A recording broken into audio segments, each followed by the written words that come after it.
저 인간의 물은 도저히 붙는 게 아니다. 돌아와서 분명히 떨어졌어요. 누가 봐도 떨어진 겁니다. 그런데 정말 하나님의 은혜인지 뭔지 모르지만 돌아왔는데 펄쩍펄쩍 뛰며 붙은 걸 기뻐하는 딸이 왔습니다. 물론 남자친구를 가서 먼저 안는 것 같았어요. 굉장히 가슴이 상하고 있는데 아직까지 생각해도 가슴이 펄떡펄떡 뛰는데 딸 자식 키우는 분들 이 장면 보세요. 가슴 비워지는 일입니다. 하여간 그러나 붙었습니다. 분명히 떨어지는 건데 기도하고 있더라고요. 그거 붙는 건 불법이잖아요. 그렇죠? 한 개도 아니고 5개 중에 또 2개를 깔아뭉갰으면 제가 그랬어요. 너 3명은 중환자실, 2명은 영안실에 보내고 붙은 거야. 그건 떨어져야 되는 거예요. 그지요? 누가 봐도 그건 떨어지게 돼 있고 붙어도 제가 가서 항의해야 돼요. 내가 목사인데 불법을 볼 수는 없습니다. 내 딸 떨어졌어요. 3개를 넘기고 2개를 깔아뭉갰거든요. 이거 어떻게 됩니까? 이게 사람이었으면 큰일 난 일이거든요. 그렇게 말했어야 돼요. 그런데 저는 혹시 그분이 할아버지셨거든요. 그분이 저걸 못 봤나 보다. 못 느꼈나 보다. 얼른 사진 찍고 얼른 받아서 가자. 그분이 지나가는데 눈도 못 마주치면서 아무 소리 하지 마라. 이렇게 얘기할 정도로 정말 그랬습니다. 목사가 지난주 하나님 앞에 불법에 동참해달라고 기도했습니다. 그리고 하나님은 놀랍게도 제 불법에 동참하셨고 붙여주셨습니다. 아비의 마음 그냥 조금 설명하는 겁니다. 그것 가지고 하나님의 아버지의 마음을 설명할 수 있겠습니까? 없습니다. 그러나 그분 아버지라 그랬습니다. 그분 저희 삶 실족하며 사는 꼴 못 보십니다. 안 보십니다. 그분 그래 저희 속에 어려움이 있으면 그 어려움 이겨내게 하십니다. 저희를 실족지 않게 하십니다. 더군다나 성경은 말합니다. 그분은 졸지도 주무시도 않는다고요. 그분의 신성, 초인성, 초자연성을 말하는 게 아닙니다. 그분의 능력을 말하는 게 아닙니다. 그분이 신이니까 라는 걸 말하는 게 아닙니다. 그분의 마음을 말하는 겁니다. 저희를 향한 마음가짐을 말하는 겁니다. 저희를 향한 1분 1초도 놔둘 수 없다는 아비의 마음을 말하는 겁니다. 얼마나 고맙습니까? 능력 있는 아비의 이런 태도, 이런 돌봄 얼마나 고맙습니까? 그분 우리 6절 말씀 함께 읽겠습니다. 이렇게 저희를 지키십니다. 5절부터입니다. 시작. 여호와는 너를 지키시는 자입니다. 여호와께서 내 우편에 그늘이 되십니다. 그래서 6절입니다. 낮에 해도 밤에 달도 해 없는 날이 어디 있으며 밤 없는 날이 어디 있습니까? 달 없는 날이 어디 있습니까? 해 있든 달 있든 늘 있는 겁니다. 정도의 차이는 있지만 우리 삶 속에 어려움들이 있다는 말입니다. 해처럼 달처럼 있다는 거죠. 어느 때는 낮달도 떠요. 그래서 해 같은 어려움에 달 같은 어려움도 겹쳐요. 엎친데 겹친다 그러죠. 야 이거 뭐 어떻게 설명할까? 왜 이게 어려운데 또 겹치는 거야? 그만 어려우면 되잖아. 그만 어려워도 될 것 같은데 왜 이게 어려운 거야? 라고 하는 인생의 때가 있다는 거지요. 해 있고 달 있고 그것도 힘들어 죽겠는데 해 달까지 겹쳐진 낮달까지 있는 것 같은 모습 우리 삶 속에 있다는 거지요. 365일 82생 내내 여러분 삶 속에 해 같은 강렬한 어려움으로 달 같은 은은한 것 같지만 분명히 우리 삶 속에 있는 작은 상처로부터 또한 큰 어려움까지 저희 속에 내재하며 있다는 거지요. 도사린다는 거지요. 그런데 그런 곳에 하나님은 그늘처럼 저희를 지키신다는 거지요. 저희 인생 도우신다는 거지요. 제 길 가게 하신다는 거지요. 여러분 꼭 그런 생각합니다. 하나님은 저희에게 어려움을 제하시는 것보다 그 어려움을 이겨낼 수 있는 힘을 주신다라고. 오늘 말씀이 꼭 그 말입니다. 어딘가 이런 글이 있었습니다. 산을 넘는 2가지 방법. 우리가 택하랍니다. 산을 깎는 것과 다리 힘을 키우는 거라. 여러분 뭘 선택하시겠습니까? 산을 깎으시겠습니까? 다리 힘을 키우시겠습니까? 산은 늘 있는 겁니다. 그 산을 넘는 건 내 다리 힘에 달려 있습니다. 오늘 이 말씀 그 말씀입니다. 내가 너를 지켜 해 같은 어려움, 달 같은 어려움을 이겨낼 수 있게 도우마라고 말합니다. 그런 분이라 참 고맙습니다. 여러분 지금 저희 어렵습니다. 누구 말대로 총체적으로 어렵다고 말합니다. 그러나 누구의처럼 어려움은 있어도 좌절은 있어서는 안 된다는 말처럼 그거 이길 수 있습니다. 이겨야 합니다. 왜 그렇습니까? 2절 때문입니다. 다시 한번 읽습니다. 시작. 나의 도움이 천지를 지으신 여호와께로부터 이렇게 오기 때문입니다. 그 하나님 감사합니다. 정말 다시 한번 감사하다 말할 만합니다. 한 번 더 얘기할까요? 하나님 감사합니다. 땡큐. 시작. 하나님 감사합니다. 그렇습니다. 그 하나님이 8절 이렇게 우리를 지키십니다. 함께 읽습니다. 시작. 여호와께서 너희 출입을 지금부터 영원하게 지키시리로다. 여러분 인생 내내 그렇게 하시겠다고 합니다. 하나님 늘 그러시는 분입니다. 늘 지키시는 분입니다. 출입을 지금부터 영원까지 그렇게 지키시겠다 말합니다.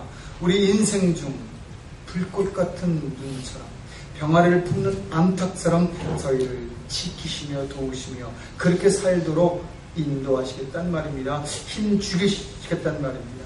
더군다나 우리 영혼까지 지키신다는 말입니다. 결론입니다. 이런 하나님 여러분에게 역사하고 계시며 역사하고 싶으시 문제는 우리입니다. 그 하나님의 역사가 우리에게 나타나느냐, 그 하나님의 역사가 우리 속에 있어지느냐, 정말 그 하나님의 인도하심과 도우심과 실족지 않게 하심이 그를 되신 우리 속에 있느냐 없느냐는 우리에게 달려있습니다. 예전에 이 말씀을 가지고 그런 질문을 작은 모임에서 했다가 참 말도 안 되는 헉하는 대답을 들은 적이 있는데 마음에 남아요. 이런 질문을 했습니다. 하나님 우리의 그늘 되시는데 어떤 사람은 태양에 그냥 노출되어 있는 것 같다. 왜 그러느냐? 라고 질문했습니다. 그때 믿음이 없다. 뭐 이런 게 정답이거든요. 저희가 문제입니다. 뭐 이런 게 좀 부드러운 정답인데 어떤 형제가 꼭 그런 대답을 했습니다. 우스운 대답은 아닌데 한 번쯤 생각할 만한 대답이었습니다. 그가 그늘에서 벗어나서 그래요. 라고요. 정말 별거 아닌 대답이며 기대 안 했던 대답인데 그늘에서 벗어나면 태양에 노출된다는 거죠. 이런 말이 되는 말도 안 되는 대답이 어디 있습니까? 그러나 맞다는 거지요. 그 그늘에서 벗어나는 건 우리입니다. 그 그늘에 머물 수 있는 건 우리입니다. 그늘은 늘 있습니다. 내가 그 그늘 안에 머무느냐 그렇지 않느냐가 여러분에게 달려있는 겁니다. 그래서 오늘 시편 기자는 이 말을 서두에 두며 이 말로 이 말씀을 시작하고 있습니다. 1절입니다. 여러분을 향한 말씀입니다. 여러분의 몫을 말하는 겁니다. 나머지는 하나님의 몫입니다. 일이 하겠다는 거지요. 그런데 문제는 여러분입니다. 한번 읽으며 각오했으면 좋겠습니다. 결단했으면 좋겠습니다. 121편 1절 읽습니다. 시작. 내가 산을 향하여 눈을 들리라. 한 번 더 읽습니다. 시작. 내가 산을 향하여 눈을 들리라. 한 번만 더 읽습니다. 내가 산을 향하여 눈을 들리라. 하나님의 도움은 그냥 이루어지지 않습니다. 산을 향하여 눈을 들라 했습니다. 눈을 들라라는 말 고정하라 그런 말입니다. 누가 뭐래도 뭐가 어째도 흔들리지 않고 늘 그곳을 향하라는 말입니다. 의심하지 말라는 말입니다. 정말 그럴까? 그럴 수 있을까? 그러지 말라는 겁니다. 말도 안 되는 상황 같아도 될 거야 라고 생각하고 살던 우리의 선조들처럼 그리하라는 겁니다. 어떻게 살 거야 라고 했지만 갈라진 홍해를 건너갔던 그런 이스라엘이 후에 고백하는 고백처럼 그렇게 하나님 앞에 눈을 두라는 겁니다. 마음을 두라는 겁니다. 그분이 할 수 있다는 믿음을 가지라는 겁니다. 그분이 돕고 계시다는, 그분이 함께하고 계시다는 내 실족할 만한 상태, 내가 해와 달에 노출되어 그런 어려움 속에 그냥 쓰러질 것 같은 상태, 상할 것 같은 상태, 해받을 것 같은 그런 상태. 그러나 하나님 그리하지 않게 우리를 도우실 수 있는 분이란 그 믿음을 가지라는 겁니다. 어려울 때일수록 하나님을 보라라고 말하고 싶지는 않습니다. 그러나 어렵기에 하나님을 더 기대하고 기대하며 바라보라 말씀하고 싶습니다. 늘 하나님 보기 쉽지 않지만 그 사이에 제가 감사한 것 중에 하나는 여러분에게 죄송하지만 여러분 모습 보면서 하는 감사가 있기 때문입니다. 주변에 들리는 말은 어렵다, 힘들다, 괴롭다, 도대체 이렇게 살면 사라지겠는가 라는 말들입니다. 참 그런 말 저희 교회만 아니라 온 나라가 그런 말로 가득합니다. 한국을 가도 그래요. 그런데 그 속에서 제가 느끼는 것, 기도하며 제가 하나님께 받는 음성들 중에 하나가 그겁니다. 이때 나를 더 보게 된다. 바로 그 음성입니다. 하나님은 그것을 귀히 여기십니다. 어려움에 힘들어하는 사람, 그것 봐라 쌤통이다, 남 보더니 잘 됐어 라는 마음이 있지 않습니다. 오히려 어떤 중에서 괴로움 때문에 힘든 것, 아비보다 자식의 괴로움이 더 괴로운 사람이 어디 있겠습니까? 하나님 그렇습니다. 함께 힘들어 하십니다. 함께 우십니다. 함께 고통스러워 하십니다. 그러나 그 하나님 정말 그 가운데 감사하며 기대하고 있습니다. 나를 더 보겠구나, 나를 더 믿겠구나, 이제 내가 일하는 걸 더 깨달을 수 있겠구나 라는 겁니다. 지금 이때입니다. 누군가 저에게 그런 고백을 했습니다. 지금 아니면 제가 언제 하나님을 이렇게 더 기대할 수 있겠습니까? 맞습니다. 틀리지 않습니다. 그런 때입니다. 정말 좋은 때입니다. 그래서 저는 이 힘든 때 오히려 이 말씀을 선포하며 이때가 정말 하나님을 볼 수 있는 때다 여러분에게 선포하고 싶습니다. 그런 의미에서 1절 한번 읽고 오늘 말씀을 마치도록 합니다. 지금 이때입니다. 시작. 내가 산을 향하여 눈을 들리라. 나의 도움이 어디서 올고 제가 여러분에게 선포해드립니다. 여러분의 도움이 성질을 지으신 여호와께로 올 것입니다. 아멘. 때입니다. 말씀에 눈을 둘 때입니다. 기도에 마음을 둘 때입니다.